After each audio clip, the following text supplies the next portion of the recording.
Dans les ministères de Jésus, il y avait aussi des femmes qui les suivaient partout. Je suppose qu'elles étaient à plein temps. Luc 8, versets 1 à 3.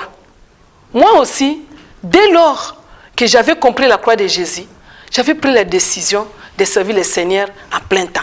Que je sois payé ou pas, en reconnaissance pour tout ce que le Seigneur a fait pour moi.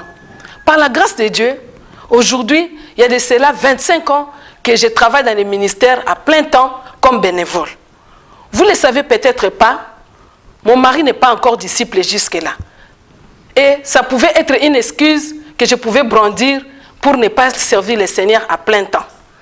Mais cela n'a pas été le cas, car il a vu mon comportement, mes convictions, et il m'encourage même aujourd'hui à faire ce travail.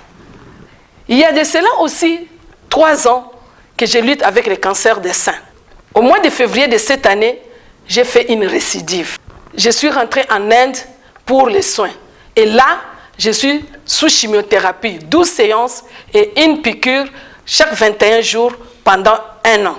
Pour ceux qui ne savent pas, la chimiothérapie, c'est un traitement qui est lourd physiquement, moralement, émotionnellement et aussi financièrement. Mais les effets secondaires de la chimiothérapie ne m'empêchent pas de me consacrer entièrement au ministère. Pour ne prendre que cette période de confinement due au Covid-19, dès mon retour de l'Inde, j'ai motivé les sœurs dans mon ministère à ne pas avancer des excuses pour faire la mission. Et moi-même, les sœurs voyant que je n'étais pas en train de dramatiser ma santé, ma situation, et les sœurs ont été emballées à faire la mission. Nous avons bravé les obstacles et par la grâce de Dieu, avec 23 sœurs dans mon ministère, nous avons pu baptiser 8 femmes. Bien que n'étant pas payée par l'Église, mais ce travail me procure beaucoup de joie.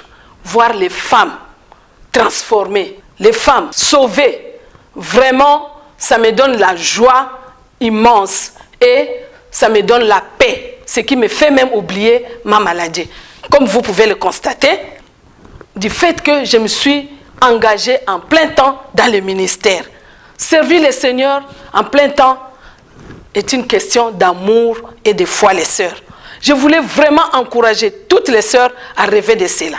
Il faut que les sœurs rêvent à entrer dans le ministère en plein temps. Parce que notre récompense est double.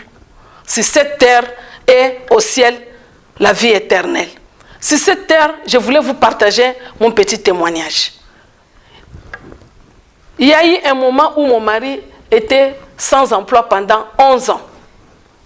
Je vous assure, les sœurs, je me suis plaint de rien. Dieu est fidèle. Il a pris soin de nous en nourriture, vêtements, logement, la scolarisation de nos 5 enfants jusqu'à l'université. Et il continue à nous bénir. Le Seigneur, dans ma maison, moi, dans son ministère, dans son champ, qui est le ministère du Seigneur.